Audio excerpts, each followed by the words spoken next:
Hello दोस्तों, नमस्कार। स्वागत है आपका मेरे YouTube channel blue rays academy में। मैं हूं डॉक्टर अनूप सिंह बघेल और हाजिर हूं आपके सामने एक नए टॉपिक के साथ।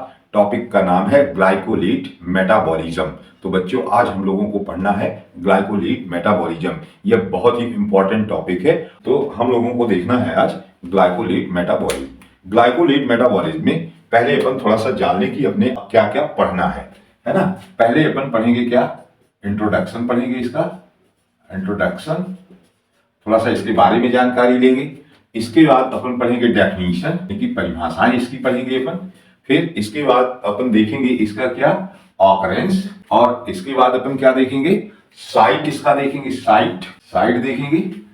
इसके बाद अपन पढ़ेंगे कैरेक्टर्स इसके देखेंगे, है ना, कैरेक्टर्स देखेंगे। और फिर इसके बाद अपन को क्या देखना है, मैकेनिज्म देखने, ठीक है, मैकेनिज्म देखने हैं। इसके बाद मैकेनिज्म देखेंगे और मैकेनिज्म के बाद अपन थोड़ा देखेंगे differences between dark respiration and photo respiration. तो अपन क्या देखेंगे, डिफरेंसेस, ठीक है, differences between dark respiration and photo respiration, ठीक है, photo respiration, dark respiration and photo respiration में डिफरेंसेस देखेंगे। तो अपने को डिस्कस करना है क्या, ये 1 2 3 4 5 6 और 7 पॉइंट, ठीक है। इस तरह से इसको क्या कहते हैं, ये थोड़ा इसको कहते हैं सिनॉप्सिस, ये कहलाती है सिनॉप्सिस। तो इतने पॉइंट में अपने को ग्लाइकोलेट मेटाबॉलिज्म को देखना है, ठीक है। ग्लाइकोलेट मेटाबॉलिज्म जो है ये अपने को देखना है, ठीक है ना। तो हम लोग क्या करें, स्टार्ट करें पहले एक इंट्रोडक्शन से, ठीक है। पहले यह माना जाता था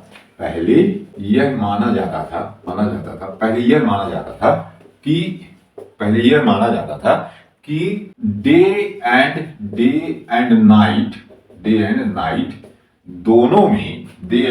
दोनों में रेट ऑफ रेस्पायरेशन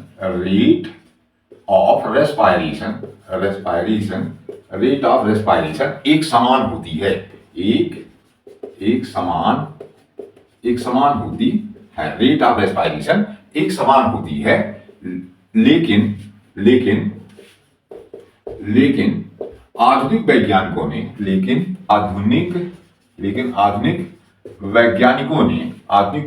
ने प्रयोगों के द्वारा यह सिद्ध कर दिया, प्रयोगों के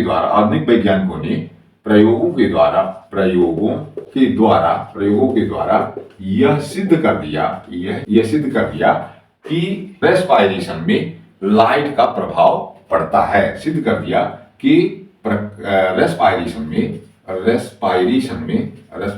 में लाइट का प्रभाव पड़ता है, लाइट का प्रभाव पड़ता है। पहले ही माना जाता था कि दिन और रात दोनों में रेट ऑफ रेस्पायरेशन एक समान होती है, लेकिन आधुनिक वैज्ञानिकों ने प्रयोग के आधार पर यह सिद्ध कर दिया है कि रेस्पायरेशन पर लाइट का प्रभाव पड़ता है, रेस्पायरेशन पर प्रकाश का प्रभाव पड़ता है, ठीक है। इन्होंने यह देखा कि वह प्लांट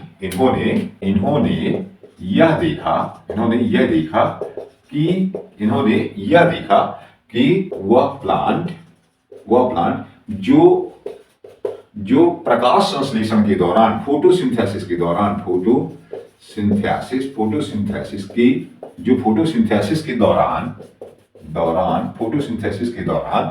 3 कार्बन युक्त कंपाउंड उत्पन्न करते हैं, 3 कार्बन युक्त यौगिक उत्पन्न करते हैं, 3 कार्बन युक्त यौगिक उत्पन्न करते हैं। वह एक निश्चित सीमा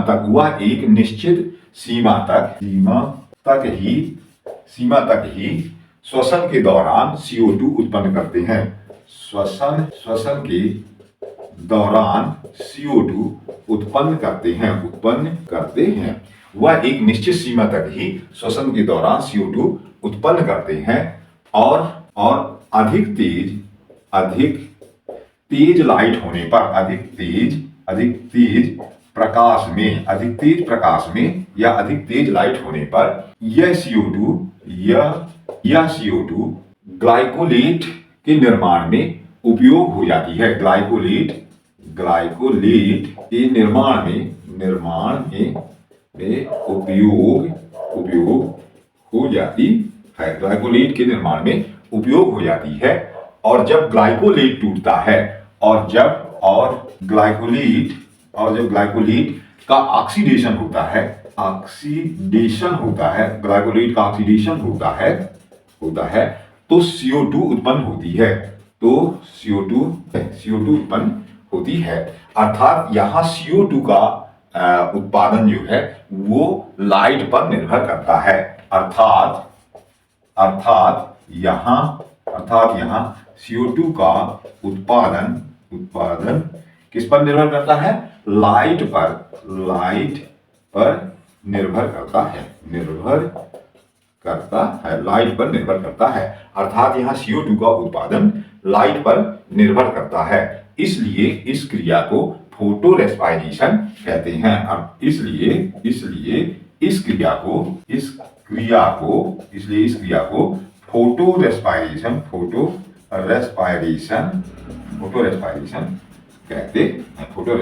कहते हैं। ठीक है। इन्होंने, देखिए एक बार मैं फिर से बता दूं कि पहले यह माना जाता था कि दिन और रात दोनों में रेट ऑफ रेस्पायरेशन एक समान होती है, लेकिन आधुनिक वैज्ञानिकों ने प्रयोग द्वारा यह सिद्ध कर दिया कि रेस्पायरेशन पर लाइट का प्रभाव पड़ता है। इन्होंने यह देखा कि प्लांट जो फोटोसिंथेसिस के दौरान 3 कार्बन युक्त यौगिक उत्पन्न करते हैं, वह एक निश्चित सीमा तक ही श्वसन के दौरान CO2 उत्पन्न करते हैं और अधिक तेज प्रकाश होने पर यह CO2 किसके निर्माण में उपयोग होने लगती है? ग्लाइकोलेट के निर्माण में उपयोग होने लगती है। और जब ग्लाइकोलेट का ऑक्सीडेशन होता है तो यह CO2 उत्पन्न होती है। ग्लाइकोलेट के ऑक्सीडेशन में CO2 उत्पन्न होती है। ठीक है। अर्थात यहाँ CO2 का उत्पादन जो है वो किस पर निर्भर है? प्रकाश पर उत्पन्न है, फोटो पर उत्पन्न है, यानी कि लाइट पर उत्पन्न है। इसलिए इसे फोटो रेस्पायरेशन कहते हैं। ठीक है ना। तो ये थोड़ा सा इंट्रोडक्शन आपको जानना है। इसके बाद नेक्स्ट दूसरी हेडिंग अपने को देखना है, क्या? डेफिनीशन, है ना। दूसरी हेडिंग क्या थी बेटा? डेफिनीशन थी। डेफिनीशन यानी कि परिभाषा। ग्लाइकोलेट मेटाबॉलिज्म को कई नामों से अपन जानते हैं। ठीक है। इसे निम्न नामों से जानते हैं। जैसे नंबर 1 है, पहला है यही देख लीजिए, ग्लाइकोलेट मेटाबॉलिज्म क्यों कहते हैं, है ना। ग्लाइकोलेट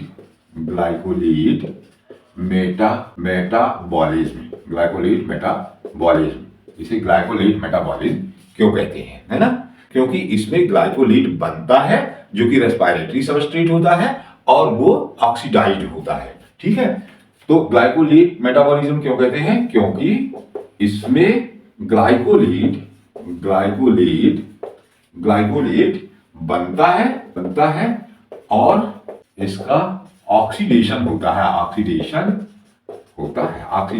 है। क्योंकि इसमें ग्लाइकोलेट बनता है और उसका क्या होता है? ऑक्सीडेशन होता है। इसलिए इसे क्या कहते हैं? ग्लाइकोलेट मेटाबॉलिज्म कहते हैं। इसलिए इसे ग्लाइकोलेट मेटाबॉलिज्म कहते हैं, है ना। ग्लाइकोलेट मेटाबॉलिज्म इसको कहते हैं। ग्लाइकोलेट जो है वो बनता है और उसी का क्या होता है? ऑक्सीडेशन होता है। ठीक है ना। तो इसलिए इसे कहते हैं ग्लाइकोलेट मेटाबॉलिज्म। यहाँ पे अर्थात क्या है? अर्थात यहाँ रेस्पिरेटरी सबस्ट्रेट क्या होता है? ग्लाइकोलेट होता है। अर्थात यहाँ रेस्पिरेटरी सबस्ट्रेट क्या होता है? ग्लाइकोलेट होता है। रेस्पिरेटरी सबस्ट्रेट क्या होता है बेटा? यहाँ होता है ग्लाइकोलेट होता है। इसलिए क्या होता है? ग्लाइकोलेट यहाँ बनता है और ऑक्सीडेशन होता है, इसलिए इसे कहते हैं ग्लाइकोलेट मेटाबॉलिज्म। ठीक है। एक दूसरे नाम से भी अपन जानते हैं इसको। दूसरा नाम इसका क्या है? C2 साइकिल भी इसको कहते हैं। C2 साइकिल क्या है? कि जो ग्लाइकोलेट बनता है, जो ग्लाइकोलिक एसिड बनता है, वो 2 कार्बन युक्त कंपाउंड है। मतलब यहाँ जो रेस्पिरेटरी सबस्ट्रेट है वो 2 कार्बन युक्त यौगिक होता है, वही बनता है और वही टूटता है, इसलिए इसे कहते हैं। तो C2 साइकिल क्यों कहते हैं? क्योंकि यहाँ रेस्पिरेटरी सबस्ट्रेट, क्योंकि यहाँ रेस्पिरेटरी सबस्ट्रेट ग्लाइकोलिक एसिड होता है। रेस्पिरेटरी सबस्ट्रेट ग्लाइकोलिक एसिड होता है जो कि 2 कार्बन युक्त होता है, जो कि 2 कार्बन युक्त होता है। क्योंकि यहाँ रेस्पिरेटरी सबस्ट्रेट ग्लाइकोलिक एसिड होता है जो कि 2 कार्बन युक्त होता है, इसलिए इसे क्या कहते हैं बेटा? इसलिए इसे क्या कहते हैं? C2 साइकिल कहते हैं। C2 साइकिल कहते हैं, इसलिए इसे क्या कहते हैं? C2 साइकिल कहते हैं। ठीक है। इसके बाद इसे एक और नाम से अपन जानते हैं, क्या है? क्या कहते हैं? फोटो रेस्पायरेशन है ना। फोटो रेस्पायरेशन क्या है बेटा? फोटो रेस्पायरेशन क्यों कहते हैं इसको? क्योंकि यह क्या होता है कि अधिक तेज प्रकाश में रेट ऑफ रेस्पायरेशन जो है वो बढ़ जाती है। ठीक है, इसलिए इसे जो बढ़ी हुई रेट है उसको कहते हैं फोटो रेस्पायरेशन। तो अधिक तेज प्रकाश में रेट ऑफ रेस्पायरेशन इंक्रीज हो जाती है। रेट ऑफ रेस्पायरेशन इंक्रीज हो जाती है। अधिक तेज प्रकाश में रेट ऑफ रेस्पायरेशन क्या हो जाती है? इंक्रीज हो जाती है या बढ़ जाती है। और इस बढ़ी हुई रेट ऑफ रेस्पायरेशन को और इस बढ़ी हुई रेट ऑफ रेस्पायरेशन को क्या कहते हैं? फोटो रेस्पायरेशन कहते हैं। फोटो रेस्पायरेशन कहते हैं। ठीक है, फोटो रेस्पायरेशन कहते हैं। फोटो रेस्पायरेशन क्यों कहते हैं? अधिक तेज प्रकाश में रेट ऑफ रेस्पायरेशन क्या हो जाती है? बढ़ जाती है, इंक्रीज हो जाती है। और इस बढ़ी हुई रेट ऑफ रेस्पायरेशन को ही क्या कहते हैं बेटा? फोटो रेस्पायरेशन कहते हैं। एक नेक्स्ट है photo respiration carbon oxidation cycle. Photo respiration carbon oxidation cycle एक नेक्स्ट है कि photo respiration carbon oxidation cycle है ना। Cycle photo respiration carbon oxidation cycle भी इसको कहते हैं। क्यों कहते हैं? क्योंकि फोटो रेस्पायरेशन में ग्लाइकोलेट बनता है और फिर वो क्या होता है? ऑक्सीडाइज होता है, तो कार्बन डाइऑक्साइड निकलती है ना।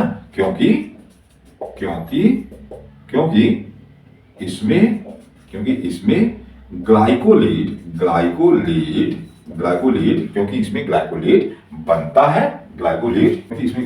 बनता है और इसके बाद ऑक्सीडाइज होता है। इसके बाद यह ऑक्सीडाइज होता है तो CO2 उत्पन्न होती है। इसलिए इसे क्या कहते हैं? Photo respiration carbon oxidation cycle. इसलिए इसे क्या कहते हैं? Photo respiration carbon oxidation cycle कहते हैं, है ना। कहते हैं photo respiration carbon oxidation cycle कहते हैं। ठीक है ना। तो इस तरह से क्या है कि इसके ये नाम है कि आप चाहे ग्लाइकोलेट मेटाबॉलिज्म कहिए, चाहे आप C2 साइकिल कहिए, चाहे आप फोटो रेस्पायरेशन कहिए, चाहे आप photo respiration carbon oxidation cycle भी आप इसको कह सकते हैं। तो ये क्या होगी बेटा? इसकी हो गई ये डेफिनेशन। ये क्या है? परिभाषाएं, इसकी परिभाषाएं। इसके बाद है ऑकरेंस। यह साइकिल ग्रीन लीफ और कुछ एल्गी में देखी गई है। यह साइकिल ग्रीन लीफ और कुछ एल्गी में देखी गई है। एल्गी में देखी गई। यह साइकिल ग्रीन लीफ और कुछ एल्गी में देखी गई है, जैसे Pisum Phaseolus, glycine Helianthus,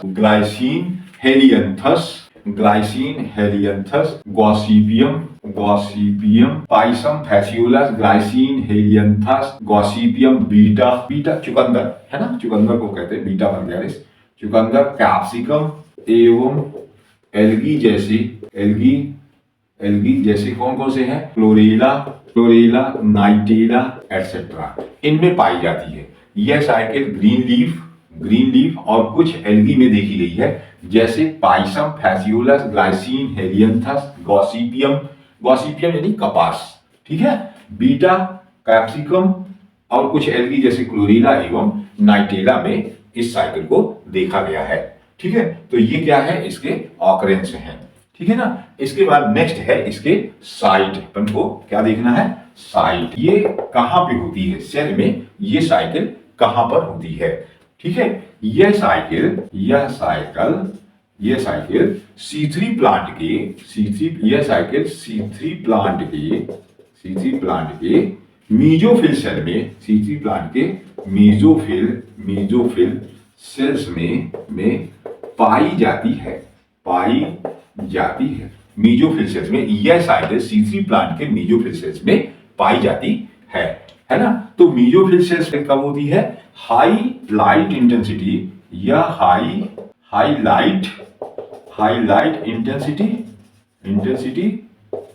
light intensity, high O2 concentration, high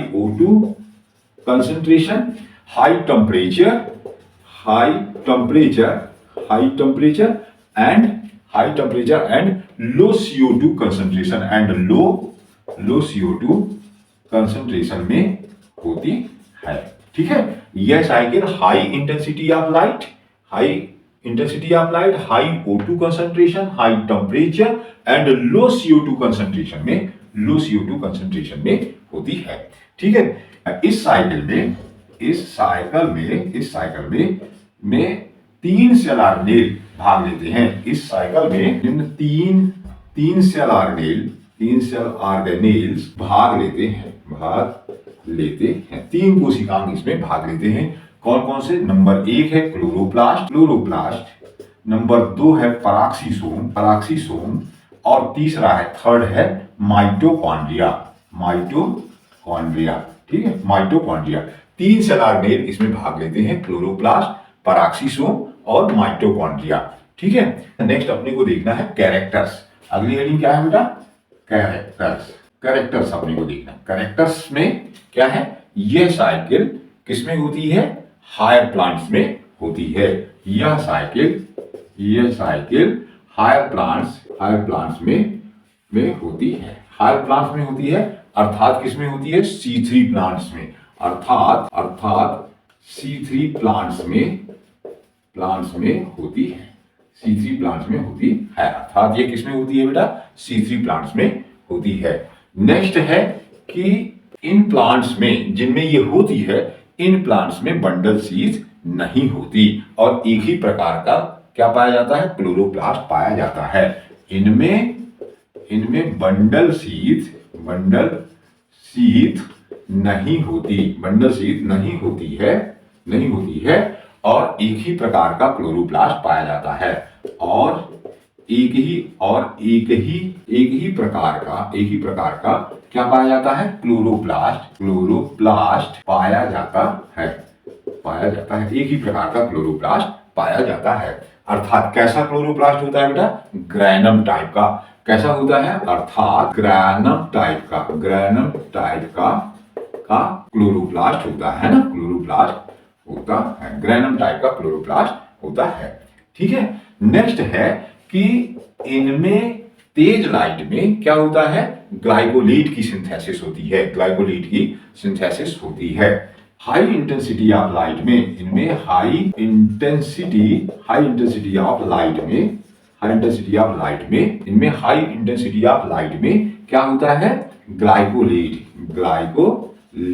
निर्माण होता है ना, ग्लाइकोलेट का निर्माण होता है। यहां इस साइकिल में एटीपी का निर्माण नहीं होता है। इसमें क्या है, इसमें एटीपी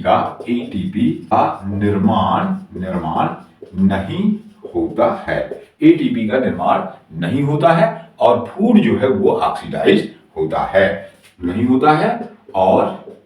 और फूड का ऑक्सीडेशन होता है ना, फूड का ऑक्सीडेशन होता है। इसमें एटीपी का निर्माण नहीं होता, लेकिन फूड का ऑक्सीडेशन होता है अर्थात ये कैसी है, ये नुकसानदायक प्रक्रिया है। अर्थात बहुत इंपॉर्टेंट है, अर्थात यह एक नुकसानदायक प्रक्रिया है ना, नुकसानदायक प्रक्रिया है, अर्थात यह एक नुकसानदायक प्रक्रिया है, क्योंकि फूड तो ऑक्सीडाइज हो रहा है पर एटीपी का फॉर्मेशन नहीं होता। ठीक है ना, तो ये है। नेक्स्ट जो है, इसको हर्बिसाइड्स जैसे सीएमयू या डीसीएमयू दे करके इसे रोका जा सकता है। इसे हर्बिसाइड्स जैसे सीएमयू एंड डीसीएमयू के द्वारा रोका जा सकता है। सीएमयू और डीसीएमयू के द्वारा इसे रोका जा सकता है। एक और इसका कैरेक्टर आप देख लीजिए कि इसमें कैल्विन साइकिल पाई जाती है। इसमें इन प्लांट्स में क्या होती है, कैल्विन साइकिल, इनमें कैल्विन साइकिल पाई जाती है। तो ये क्या है, इसके ग्लाइकोलिक मेटाबॉलिज्म के कुछ इंपॉर्टेंट कैरेक्टर हैं। ठीक है ना। इसके बाद अपने को क्या देखना है, हिस्ट्री इसकी, है ना। इसको सबसे पहले डिमॉन्स्ट्रेट किया था डेक एंड टीएओ ने। इसे सबसे पहले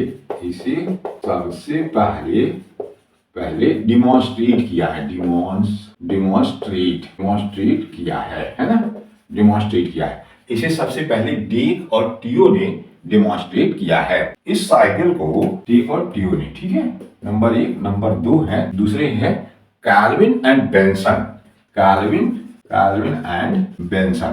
कैल्विन और बेंसन ये 1940 में कैल्विन और बेंसन ने, इन्होंने सबसे पहले देखा कि C3 प्लांट में अधिक तेज लाइट में ग्लाइकोलेट की सिंथेसिस होती है। इन्होंने सबसे पहले देखा कि तेज लाइट में हाई इंटेंसिटी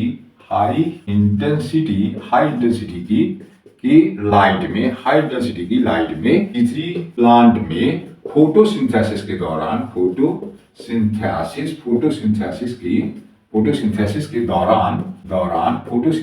दौरान ग्लाइकोलेट की सिंथेसिस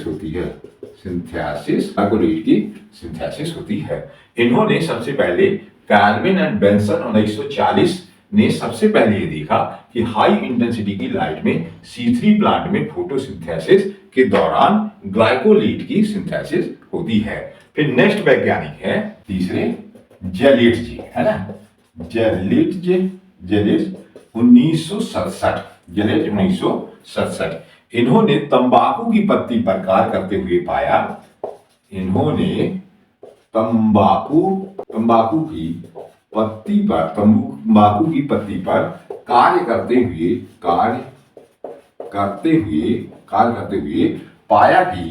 पाया CO2 के कम सांद्रता में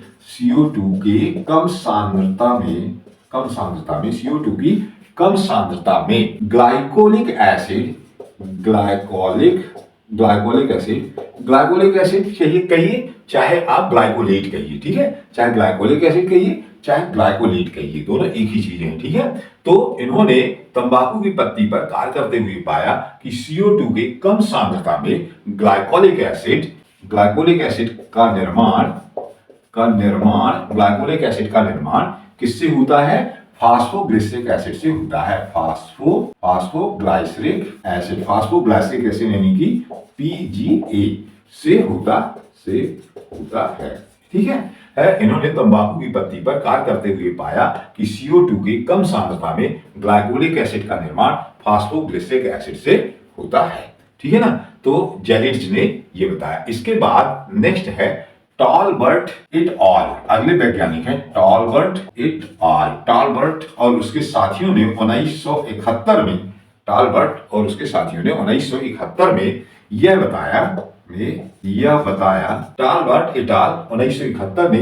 बताया कि ऑक्सीजन की सांद्रता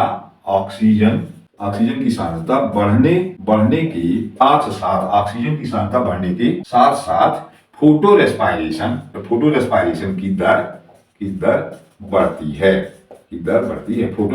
की दर बढ़ती है। तो ये क्या है कि कुछ वैज्ञानिक हैं जिन्होंने इससे संबंधित कार्य किया था। ठीक है, तो नेक्स्ट वैज्ञानिक है, अगले वैज्ञानिक क्या है, Talbert et al 1968। Talbert et al 1968। इन्होंने बताया कि ग्लाइकोलेट मेटाबॉलिज्म का मुख्य कोशिकांग पराक्सीसोम है। इन्होंने बताया कि ग्लाइकोलेट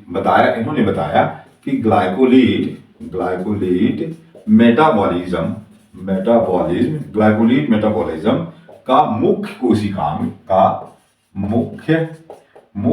कोशिकांग इन्होंने बताया कि ग्लाइकोलेट मेटाबॉलिज्म का मुख्य कोशिकांग पराक्सीसोम है, जिसमें इसके लिए 3 एंजाइम पाए जाते हैं। जिसमें इसके लिए मतलब किसके लिए, ग्लाइकोलेट मेटाबॉलिज्म के लिए, है ना। जिसमें इसके लिए निम्न तीन एंजाइम पाए जाते हैं। कौन कौन से एंजाइम हैं पाया जाता है, ऑक्सीडेज, कैटालेज और अमीनो ट्रांसफेरेज। तो कौन कौन से एंजाइम पाए जाते हैं, oxidase, catalase and amino transferase, है ना। ट्रांसफेरेज एंजाइम पाए जाते हैं। टालबर्ट और उसके साथियों ने बताया कि ग्लाइकोलेट मेटाबॉलिज्म का मुख्य कोशिकांग क्या है, पराक्सीसोम है, और उसमें क्या होता है, 3 एंजाइम पाए जाते हैं इसके लिए। कौन कौन से, ऑक्सीडेज, कैटालेज और अमीनो ट्रांसफेरेज एंजाइम्स पाए जाते हैं। ठीक है, इसके बाद एक और वैज्ञानिक है, क्या है, डेवलिन एंड बार्कर 1971। ठीक है, इन्होंने बताया कि ऑक्सीजन की सांद्रता बढ़ने के साथ साथ इन्होंने बताया कि ऑक्सीजन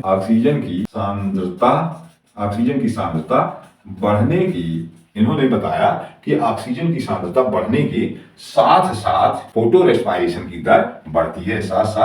फोटो रेस्पायरेशन की दर बढ़ती है ना, बढ़ती है। इन्होंने बताया कि ऑक्सीजन की सांद्रता बढ़ने के साथ साथ फोटो रेस्पायरेशन की दर बढ़ती है। ठीक है ना। तो इस तरह से ये क्या हो गया, इंपॉर्टेंट चीजें हैं हिस्ट्री में, जो कि C2 साइकिल के बारे में आपको जानना है ना। इसके बाद नेक्स्ट हेडिंग अपन देखेंगे क्या, मैकेनिज्म ऑफ ग्लाइकोलेट मेटाबॉलिज्म। ठीक है, ग्लाइकोलेट मेटाबॉलिज्म की क्रियाविधि। तो इसमें क्या होता है वास्तव में कि जो कार्बोक्सिलेज एंजाइम है, रुबिस्को जो एंजाइम है, वो हाई इंटेंसिटी ऑफ लाइट में दोहरी एक्टिविटी करता है। ये प्रकाश संश्लेषण के दौरान क्या करता है, दोहरी एक्टिविटी करता है। एक तो क्या करता है कि सामान्य अवस्था में ये CO2 का फिक्सेशन करता है, लेकिन CO2 का मतलब कि क्या करता है, कार्बोक्सिलेशन करता है। और जब हाई इंटेंसिटी ऑफ लाइट होती है या ऑक्सीजन का कंसंट्रेशन ज्यादा हो जाता है, तो ये ऑक्सीजनेज एक्टिविटी शुरू कर देता है, और जो RUBP है उसको ये क्या कर देता है, ब्रेक कर देता है 3 PGA में और 2 PGA में। ठीक है, इसमें RUBP कार्बोक्सिलेज,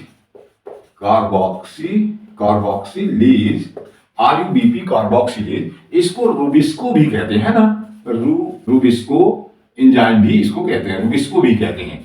RUBP कार्बोक्सिलेज को क्या कहते हैं, रुबिस्को। ठीक है, तो रुबिस्को का फुल फॉर्म क्या होता है, रुबिस्को का फुल फॉर्म होता है ribulose biphosphate carboxylase oxygenase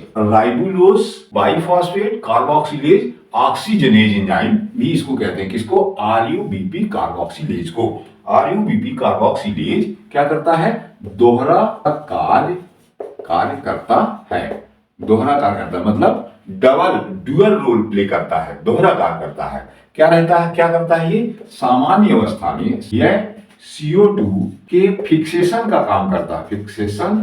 fixation मतलब स्थिरीकरण का। ठीक है, CO2 के फिक्सेशन का काम करता है। सामान्य अवस्था में ये क्या करता है, CO2 के फिक्सेशन का काम करता है और कार्बोहाइड्रेट बनता है। कार्बोहाइड्रेट बनता है ना, कार्बोहाइड्रेट बनता है। ठीक है, सामान्य अवस्था में ये CO2 के स्थिरीकरण का काम करता है और क्या बनाता है, कार्बोहाइड्रेट बनाता है। ठीक है, लेकिन हाई इंटेंसिटी ऑफ लाइट, उच्च तीव्रता का प्रकाश and high concentration concentration of O2, लेकिन high intensity of light and high concentration of O2 में यह ऑक्सीजनेज एक्टिविटी करने लगता है। यह ऑक्सीजनेज एक्टिविटी क्या करता है? प्रदर्शित करता है ना, प्रदर्शित करता है। ठीक है, ऑक्सीजनेज एक्टिविटी प्रदर्शित करता है। और आरयूबीपी मतलब राइबुलोज 1,5 बाइफॉस्फेट है ना, 1,5 बाइफॉस्फेट राइबुलोज 1,5 बाइफॉस्फेट। और आरयूबीपी को क्या कर देता है? आरयूबीपी को ऑक्सीडाइज कर देता है, जिससे क्या बनता है? जिससे 3PGA एंड 2PGA के एक मॉलिक्यूल बनते हैं। एक अणु का निर्माण होता है। ठीक है ना, एक अणु का निर्माण होता है। ठीक है, मतलब क्या होता है यहाँ पे कि जो आरयूबीपी है, आरयूबीपी प्लस CO2 और क्या हो गया यहाँ पे? RuBP carboxylase. ये एंजाइम काम किया, आरयूबीपी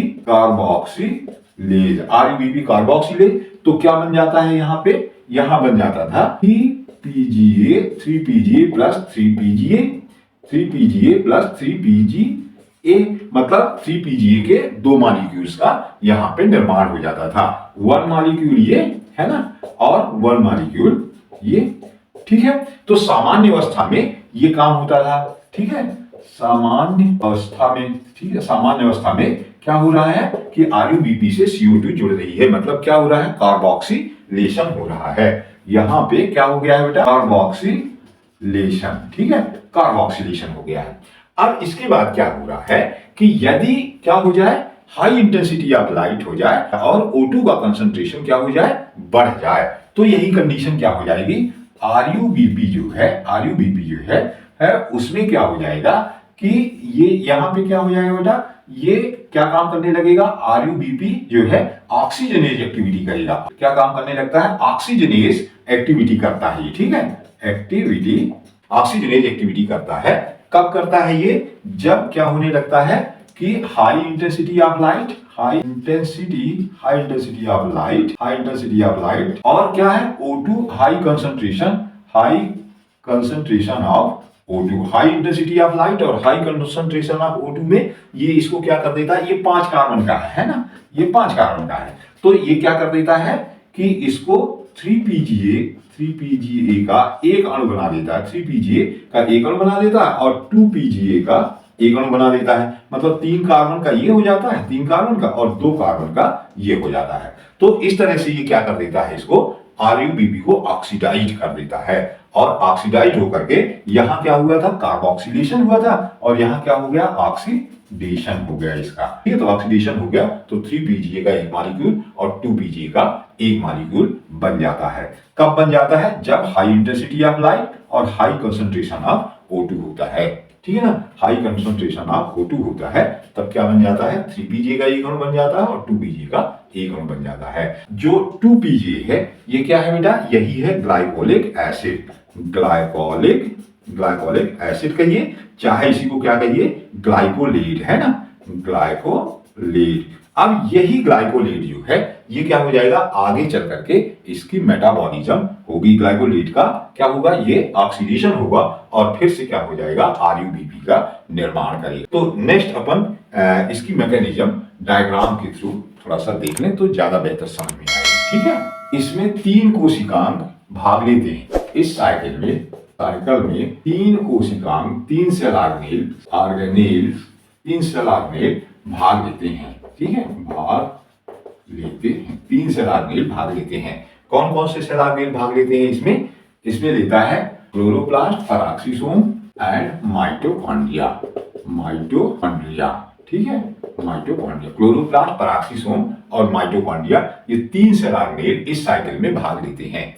ठीक है, अब अपने को इसका थोड़ा सा डायग्राम बनाने अपन, है ना। ये क्लोरोप्लास्ट है, क्लोरोप्लास्ट डबल मेम्ब्रेनस स्ट्रक्चर है, इसलिए डबल मेम्ब्रेन बना लीजिए आप। Double membranous chloroplast double membranous structure है। इसके बाद क्या है, पराक्सीसोम है ना। तो पराक्सीसोम हमेशा क्लोरोप्लास्ट से जुड़ा होता है। पराक्सीसोम जो है वो हमेशा क्लोरोप्लास्ट से जुड़ा रहता है, ठीक है। तो ये पराक्सीसोम है और पराक्सीसोम सिंगल मेम्ब्रेनस स्ट्रक्चर है। इसके बाद है क्या, माइटोकॉन्ड्रिया, ठीक है। माइटोकॉन्ड्रिया जो है वो अलग होता है। तो माइटोकॉन्ड्रिया अपन बना लेंगे, ये इस तरह से अपन क्या बना लिए, ये तीनों सेल ऑर्गेनेल्स हैं, ठीक है। माइटोकॉन्ड्रिया किस तरह का होता है, उसमें क्रिस्टी होती है ना, ये फिंगर लाइक प्रोजेक्शंस होते हैं, ये माइटोकॉन्ड्रिया है, ठीक है। तो ये क्या हो गया बेटा, ये है क्लोरोप्लास्ट, ये क्या है, पराक्सीसोम, और ये क्या है, माइटोकॉन्ड्रिया, पराक्सीसोम और क्लोरोप्लास्ट। तो ये इस तरह से अपन ने एक डायग्राम बना लिया है। अब देखिए यहां क्या होता है कि फोटोसिंथेसिस के दौरान क्लोरोप्लास्ट में क्या रहता है बेटा, RUBP, राइबोलोज 1,5 बाइफास्फेट, ठीक है। और राइबोलोज 1,5 बाइफास्फेट जो है उसमें क्या होता है, सामान्य स्थिति में ये क्या करता है, कार्बन डाइऑक्साइड इससे जुड़ जाती है और दो मॉलिक्यूल 3PGA के बनते हैं जो कि 3 कार्बन एटम के होते हैं। लेकिन फोटो रेस्पायरेशन के समय क्या होता है कि उस समय पर ऑक्सीजन का कंसंट्रेशन ज्यादा हो जाता है, क्योंकि हाई इंटेंसिटी ऑफ लाइट में ये होता है। तो जब तेज प्रकाश होता है तो रेट ऑफ फोटोसिंथेसिस बढ़ती है, और जब फोटोसिंथेसिस बढ़ती है तो क्या होने लगता है कि ऑक्सीजन की सांद्रता बढ़ने लगती है, ठीक है। और जब ऑक्सीजन की सांद्रता बढ़ जाती है और टेम्परेचर अधिक होता है, तब क्या होता है कि जो RUBP कार्बोक्सिलेज एंजाइम या रिबेस्को एंजाइम है वो क्या करता है कि इसको ऑक्सीडाइज कर देता है। RUBP को क्या कर देता है बेटा, वो ऑक्सीडाइज कर देता है। तो दो भागों में इसको तोड़ देता। कब, जबकि ऑक्सीजन का कंसंट्रेशन ज्यादा होता है। तो यहाँ पे कौन सा एंजाइम काम करने लगता है, ऑक्सीजिनेज, है ना। ऑक्सीजिनेज एंजाइम यहाँ पर काम करने लगता है और क्या बना देता है यहाँ पे, 3PGA और 2PGA, ठीक है। 3PGA और 2PGA का निर्माण हो जाता है। ये कितने कार्बन का होता है, ये होता है बेटा 5 कार्बन का, है ना। और ऑक्सीजनेज इसको तोड़ दिया तो ये 3 कार्बन का 3PGA और 2 कार्बन का क्या बन गया, 2PGA। 2PGA मतलब जो है उसका नाम है 3-फॉस्फोग्लाइकोलिक एसिड। 2PGA का क्या नाम है, मैं यहां लिख देता हूं, 2PGA इसका 2 है 2-फॉस्फोग्लाइकोलिक एसिड, 2-फॉस्फोग्लाइकोलिक एसिड, ठीक है। और 3PGA का क्या नाम है, 3-फॉस्फोग्लिसरिक एसिड, इसको आप जानते हो। तो 2-फॉस्फोग्लाइकोलिक एसिड, अब 2-फॉस्फोग्लाइकोलिक एसिड जो है इसमें क्या करिए कि यहां देंगे क्या, H2O, तो H3PO4 क्या हो जाएगा, बनकर बाहर आ जाएगा। इसका जो दूसरे कार्बन एटम पे फास्फेट लगा हुआ है वो फास्फेट फास्फोरिक एसिड बना करके क्या हो जाएगा, बाहर आ जाएगा। और यहां एंजाइम काम करेगा कौन, फॉस्फेटेज एंजाइम, फॉस्फेटेज, ठीक है। फॉस्फेटेज एंजाइम काम करेगा और आप H2O दे देंगे तो ये H2O से ये दूसरे कार्बन एटम पे जो फास्फेट है फास्फोग्लिसरिक एसिड के, वो फास्फोरिक एसिड बना करके बाहर निकल जाएगा। तो अब बचेगा क्या, ग्लिसरिक एसिड, जिसको आप क्या कहते हो, ग्लाइकोलेट कहते हो। तो यहां बन जाएगा क्या बेटा, ग्लाइकोलेट, ठीक है। ग्लाइकोलेट का निर्माण हो जाता है। ग्लाइकोलेट ये 2 कार्बन का है ना। तो ग्लाइकोलेट कितना है बेटा, ग्लाइकोलेट 2 कार्बन एटम का है, जिसकी अपन बात कर रहे थे कि इसको क्या कहते हैं, ग्लाइकोलेट मेटाबॉलिज्म। मेटाबॉलिज्म में 2 प्रोसेस हैं, एनाबॉलिज्म और कैटाबॉलिज्म। एनाबॉलिज्म का मतलब क्या है, सिंथेसिस, मतलब ग्लाइकोलेट की सिंथेसिस, ठीक है। और कैटाबॉलिज्म का मतलब क्या है कि उसका टूटना, जो सिंथेटिक मटेरियल है, सिंथेसाइज्ड मटेरियल है, उसका टूटना क्या कहलाता है, कैटाबॉलिज्म कहलाता है। इन दोनों को मिलाकर के anabolism plus catabolism equal to metabolism होता है, ठीक है। तो ये ग्लाइकोलेट मेटाबॉलिज्म में ग्लाइकोलेट की सिंथेसिस हो जाती है। अब ग्लाइकोलेट जो है वो बना कहां है बेटा, वो बना है क्लोरोप्लास्ट में। ग्लाइकोलेट का निर्माण कहां हुआ है, क्लोरोप्लास्ट में, ठीक है। अब ये ग्लाइकोलेट, चाहे ग्लाइकोलेट कहिए चाहे तो आप ग्लाइकोलिक एसिड कहिए, ये ग्लाइकोलेट जो है वो कहां आ जाता है बेटा, पराक्सीसोम में डिफ्यूज हो जाता है। कहां पे, ग्लाइकोलेट जो है वो डिफ्यूज हो जाता है कहां पर, पराक्सीसोम में आ जाता है, ठीक है। इसमें अब ये जब पराक्सीसोम में आ जाता है तो अपन ने पढ़ा है कि पराक्सीसोम में क्या होते हैं, ग्लाइकोलेट मेटाबॉलिज्म के 3 एंजाइम होते हैं। कौन से, ऑक्सीडेज, कैटालेज और अमीनो ट्रांसफेरेज। तो यहां पर काम करता है क्या, ग्लाइकोलेट ऑक्सीडेज एंजाइम।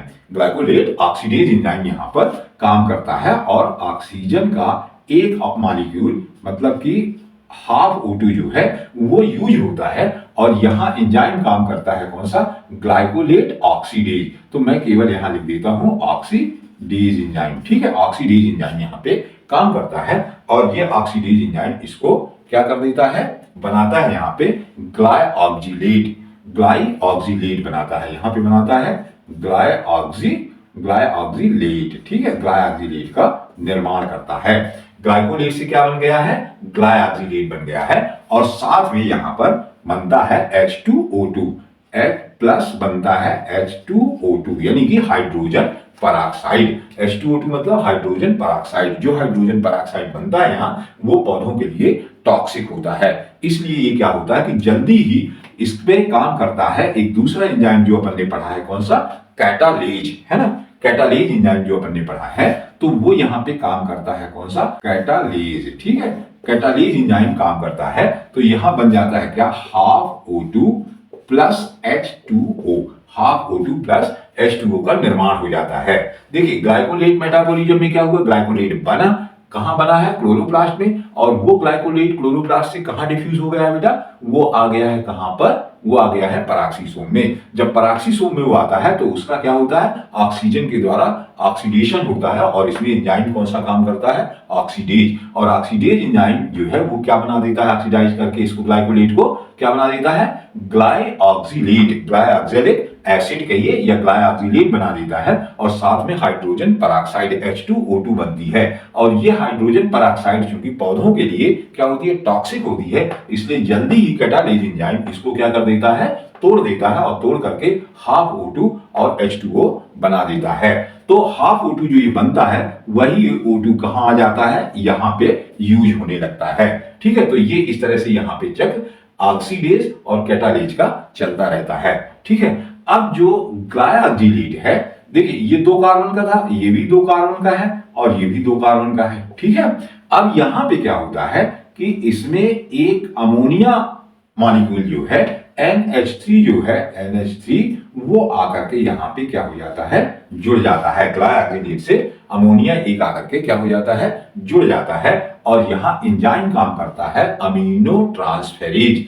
अभी मैं बताऊंगा कि ये अमोनिया कहीं से ट्रांसफर होकर के आया है तो वो कहीं से निकलता है और कहीं से जुड़ता है। मतलब ट्रांसफरेज जो है एंजाइम वो कहीं से अमोनिया को निकालता है और दूसरी जगह जोड़ता है। तो इस एंजाइम का काम होता है क्या, कि कहीं से इसको रिमूव करना और दूसरी जगह ले जाकर के जोड़ना।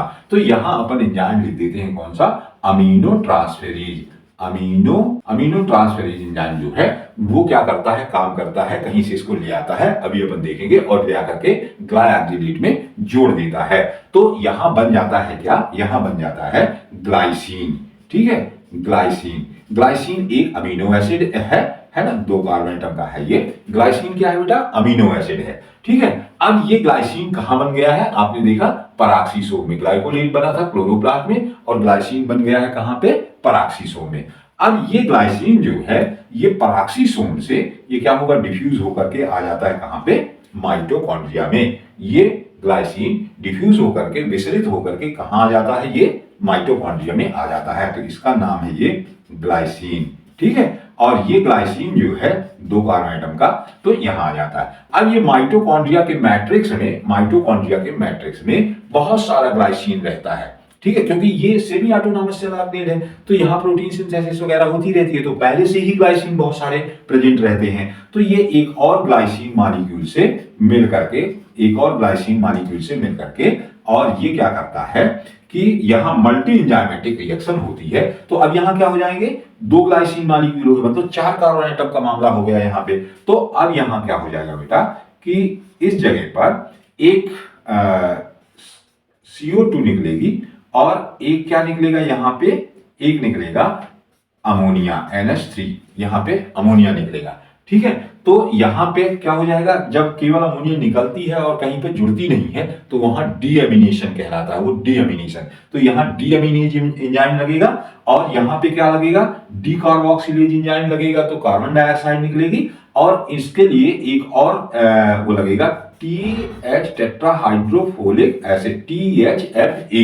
मैं यहां पे लिख देता हूं THFA। THFA का फुल फॉर्म है tetrahydrofolic acid, FOLIC, tetrahydrofolic acid. ठीक है, टेट्राहाइड्रोफोलिक एसिड THFA का मतलब क्या है? Tetrahydrofolic acid. तो ये टेट्राहाइड्रोफोलिक एसिड है, साथ में क्या लगा है? डीकार्बोक्सिलेज एंजाइम, डीकार्बोक्सिलेज एंजाइम और डीएमिनेज एंजाइम। ठीक है, डीएमिनेज एंजाइम। तो ये सब मतलब यहां क्या हो रहा है कि मल्टी एंजाइमेटिक रिएक्शन है। ठीक है, तो इससे क्या हुआ कि एक अमीनो ग्रुप इससे जुड़ा हुआ था इस ग्लाइसिन से, एक अमीनो ग्रुप इससे जुड़ा हुआ था इस ग्लाइसिन से, 4 कार्बन एटम हो गए थे, एक कार्बन निकल गया तो 3 कार्बन बचे और एक अमोनिया ग्रुप निकल गया। ठीक है, तो वो अमोनिया ग्रुप निकल गया तो यहाँ पे एक अमोनिया ग्रुप बचा, इसलिए यहां बनता है क्या? सेरीन अमीनो एसिड, सेरीन बनता है। ठीक है, सेरीन कितने कार्बन का हो गया? 3 कार्बन एटम का है और इसके साथ में एक अमीनो एसिड है ना? तो सेरीन बन जाता है। अब यहां पर 2 संभावनाएं होती है। माइटोकॉन्ड्रिया में सेरीन का निर्माण हो गया, सेरीन 3 कार्बन एटम का अमीनो एसिड है। अब यहां 2 संभावनाएं होती हैं, या ये हो कि ये सेरीन चला जाए कहां? साइटोप्लाज्म में। यहां क्या है? इसके चारों ओर ये सेल ऑर्गेनेल है और सेल ऑर्गेनेल के चारों ओर क्या भरा हुआ है? साइटोप्लाज्म, क्योंकि ये सेल ऑर्गेनेल कहां है? कोशिका के अंदर है। कोशिका के अंदर क्या भरा है? साइटोप्लाज्म या प्रोटोप्लाज्म, और उसमें क्या डाले हुए हैं? सेल ऑर्गेनेल डाले हुए हैं। तो ये साइटोप्लाज्म है ना? साइटोप्लाज्म। तो साइटोप्लाज्म में ये चला जाए और ये सेरीन वहां साइटोप्लाज्म में जाकर के क्या बनाए? कार्बोहाइड्रेट और प्रोटीन का निर्माण करे। ये सेरीन जो है ये क्या बनाए? कार्बोहाइड्रेट अथवा प्रोटीन बनाए, प्रोटीन। ठीक है, कार्बोहाइड्रेट अथवा प्रोटीन का निर्माण वहां साइटोप्लाज्म में जाकर के ये कर सकता है। ठीक है, अथवा दूसरी कंडीशन क्या हो सकती है कि ये आ जाए किसमें? वापस आ जाए ये पराक्सीसोम में। ये सेरीन जो है ये कहां आ जाए? पराक्सीसोम में वापस आ जाए। ठीक है, और ये 3 कार्बन का है, पराक्सीसोम में ये क्या हो गया? वापस आ गया। दूसरी कंडीशन ये है। अथवा क्या हो सकता है? वापस यहां आ जाए या कहां चला जाए? साइटोप्लाज्म में चला जाए। तो ये मान लीजिए कि आ गया सेरीन कहां पे? पराक्सीसोम में। अब पराक्सीसोम में जब आता है तो इससे क्या होता है कि अमोनिया जो है, एक अमोनिया इसके साथ था, अमीनो एसिड है तो एक अमोनिया था इसमें NH3, तो वो NH3 इससे क्या हो जाए कि ये बाहर हो जाए, NH3 जो है वो बाहर आ जाए और वही NH3 जो है वो कहां आ जाता है? इसमें ग्लाइसिन में आ जाता है। और ये काम कौन सा एंजाइम करता है? Amino transferase. अमीनो ट्रांसफेरेज इधर भी काम करता है, अमीनो ट्रांसफेरेज इधर भी काम करता है, मतलब अमोनिया को निकालता है और अमोनिया को जोड़ता है। ठीक है, तो यहां बन जाता है क्या? Hydroxy pyruvate. ठीक है, यहां बन जाता है हाइड्रोक्सी पायरुवेट। तो ये अमोनिया जब निकल जाता है तो यहां बन जाता है बेटा क्या? Hydroxy pyruvate. तो यहां बन गया हाइड्रोक्सी पायरुवेट का निर्माण हो जाता है। यहां क्या बन जाता है? हाइड्रोक्सी पायरुवेट का निर्माण हो जाता है। ठीक है ना, समझ में आ गया? अब हाइड्रोक्सी पायरुवेट जो है इसमें क्या होता है कि एक NaDH2 यहां पर एक NaDH2 लगता है और NAD निकल जाता है। ये नुकसानदायक प्रक्रिया है। NaDH2 बचा होता तो वो उसका रेस्पिरेशन होता, इलेक्ट्रॉन ट्रांसपोर्ट सिस्टम में जाता तो 3 ATP बना देता। लेकिन यहाँ क्या हो रहा है? यूज हो रहा है। NaDH2 जो है वो यूज होता है और NAD जो है वो निकलता है। हाइड्रोक्सी पायरुवेट डिहाइड्रोजनेज एंजाइम यहाँ पर काम करता है। तो मैं केवल डिहाइड्रोजनेज एंजाइम जो है वो क्या कर देता हूं? दे देता हूं। तो यहां से NaDH2 का है और NAD निकल जाता है। इसके अलावा ये जो 3 कार्बन एटम का है तो इससे एक कार्बन डाइऑक्साइड भी CO2 भी निकल जाती है। और एंजाइम कौन सा काम करता है? डीकार्बोक्सिलेज और कार्बन डाइऑक्साइड जो है वो निकल जाती है। तो अब यहाँ 3 कार्बन थे तो 2 कार्बन एटम का क्या बनता है? यहाँ पे ग्लिसरेट बनता है या ग्लिसरिक एसिड बनता है। ग्लिसरेट कहिए या ग्लिसरिक एसिड का निर्माण होता है। और ये कितने कार्बन एटम का बेटा? 2 कार्बन एटम, क्योंकि 3 कार्बन थे, एक कार्बन यहां निकल गया तो 2 कार्बन एटम का क्या बनता है? ग्लिसरेट या ग्लिसरिक एसिड बनता है। अब ये ग्लिसरिक एसिड या ग्लिसरेट जो है, ये क्या होता है कि जब ये पराक्सीसोम से वापस कहाँ आता है, ये आता है क्लोरोप्लास्ट में। जब ये पराक्सीसोम से वापस क्लोरोप्लास्ट में आता है तो इसमें क्या होता है कि यहाँ एटीपी जो है, एक एटीपी लगता है और एक एडीपी निकलता है, मतलब एक एडिनोसाइन ट्राइफॉस्फेट लगता है, मतलब एक फास्फेट जो है निकल करके और ये ग्लिसरिक एसिड से जुड़ जाता है तो ये कन्वर्ट हो जाता है किसमें, 2PGA में। 2PGA में कन्वर्ट हो जाता है, मतलब 2 कार्बन एटम का है, 2PGA में कन्वर्ट हो जाता है। ठीक है, जब एक एटीपी जुड़ता है ग्लिसरिक एसिड से और एक एटीपी निकलता है तो क्या होता है, एक फास्फेट आकर के इस ग्लिसरिक एसिड से जुड़ जाता है और ये ग्लिसरिक एसिड किसमें कन्वर्ट हो जाता है, 2PGA में कन्वर्ट हो जाता है। अब देखिए, इससे जब RuBP ऑक्सीडाइज्ड हुआ था तो एक 3PGA बना था, एक 2PGA बना था। अब ये 2PGA यहां रीजनरेट हो गया है वापस, तो अब क्या होगा कि ये 2PGA हो गया, मतलब ये 2PGA बना था तो ये 2PGA हो गया और ये 3PGA, तो ये 3PGA और ये 2PGA, ये दोनों मिलकर के क्या बना देते हैं, RuBP बना देते हैं। तो इस तरह से क्या होता है कि ये ग्लाइकोलेट मेटाबॉलिज्म जो है वो चलती रहती है। ये क्या होता है कि इसमें एटीपी का उपयोग होता रहता है, इसलिए ये जो है एक नुकसानदायक प्रक्रिया है। तो ये हो गई ग्लाइकोलेट मेटाबॉलिज्म की क्रियाविधि। ठीक है ना। तो अब इसके बाद नेक्स्ट हेडिंग अपने को देखनी है, differences between photo respiration and dark respiration, photo respiration and dark respiration. ठीक है, differences between photo respiration and dark respiration, इसको थोड़ा अपने को डिटेल में देखना है कि एक तरफ आप लिख लीजिए फोटो रेस्पायरेशन और दूसरी तरफ लिख लीजिए डार्क रेस्पायरेशन। डार्क रेस्पायरेशन मतलब सामान्य रेस्पायरेशन। ठीक है, डार्क रेस्पायरेशन का मतलब क्या है, सामान्य रेस्पायरेशन। डार्क रेस्पायरेशन मतलब क्या है, सामान्य रेस्पायरेशन। और फोटो रेस्पायरेशन, ये में डिफरेंसेस, ये थोड़ा इसको एक लाइन खींच ले यहां से। इसमें जो फोटो रेस्पायरेशन है वो फोटोसिंथेटिक सेल में होता है, यह फोटोसिंथेटिक सेल्स में होता है। फोटोसिंथेटिक सेल्स में फोटो रेस्पायरेशन किस में होता है, प्रकाश संश्लेषी कोशिकाओं में या फोटोसिंथेटिक सेल्स में होता है। डार्क रेस्पायरेशन यह सभी कोशिकाओं में होता है, सभी कोशिकाओं में होता है, यह सभी कोशिकाओं में होता है। फोटोसिंथेटिक सेल में फोटो रेस्पायरेशन होता है और सभी कोशिकाओं में डार्क रेस्पायरेशन होता है। ठीक है, इसमें लाइट की आवश्यकता होती है। नेक्स्ट क्या है बेटा, इसमें की आवश्यकता होती है ना, लाइट की आवश्यकता होती है, इसमें प्रकाश की आवश्यकता। यदि प्रकाश होगा, हाई इंटेंसिटी ऑफ लाइट होगी तो फोटो रेस्पायरेशन होगा, और इसमें प्रकाश की आवश्यकता नहीं होती। जो सामान्य रेस्पायरेशन है, जिसको अपन डार्क रेस्पायरेशन कह रहे हैं, उसमें प्रकाश की आवश्यकता नहीं होती, इसमें प्रकाश की आवश्यकता नहीं होती। ठीक है ना, प्रकाश की आवश्यकता नहीं होती है। ठीक है, यहां रेस्पायरेटरी सबस्ट्रेट क्या होता है, ग्लाइकोलेट होता है। श्वसन होने वाला पदार्थ क्या होता है, ग्लाइकोलेट होता है। यहां श्वसन होने वाला पदार्थ क्या होता है, ग्लाइकोलेट होता है। यहाँ श्वसन होने वाला पदार्थ क्या होता है बेटा, ग्लाइकोलेट होता है। ठीक है, और यहाँ श्वसन होने वाला पदार्थ या रेस्पायरेटरी सबस्ट्रेट क्या होते हैं, यहाँ श्वसन होने वाला पदार्थ क्या होता है, यहाँ श्वसन होने वाला पदार्थ कार्बोहाइड्रेट, प्रोटीन अथवा फैट, है ना, फैट जिसको आप लिपिड कहते हो, ये भी हो सकता है। ठीक है ना। इसके बाद इसमें 3 कोशिकांग भाग लेते हैं, इसमें 3 सेल ऑर्गेनेल्स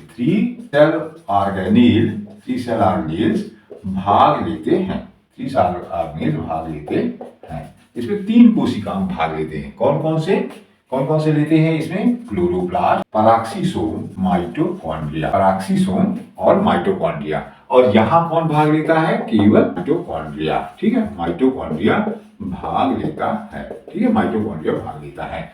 इसमें फोटो रेस्पायरेशन में 3 कोशिकांग भाग लेते हैं, और जो डार्क रेस्पायरेशन है उसमें कौन सा, माइटोकॉन्ड्रिया भाग लेता है। ठीक है, इसके बाद यहां मुख्य कोशिकांग पराक्सीसोम है। मुख्य कोशिकांग कौन है यहाँ पे, पराक्सीसोम है। और यहाँ क्या है, मुख्य कोशिकांग क्या है, माइटोकॉन्ड्रिया है, माइटोकॉन्ड्रिया। ठीक है, माइटोकॉन्ड्रिया है। यहाँ मुख्य कोशिकांग क्या है, माइटोकॉन्ड्रिया है। यहाँ मुख्य कोशिकांग क्या है, पराक्सीसोम है। ठीक है, तो ये है। नेक्स्ट क्या है कि इसमें एटीपी का उपयोग होता है। इसमें क्या होता है बेटा, एटीपी का उपयोग होता है। इसमें एटीपी का उपयोग होता है। और यहाँ क्या होते हैं, एटीपी प्रोड्यूस होते हैं।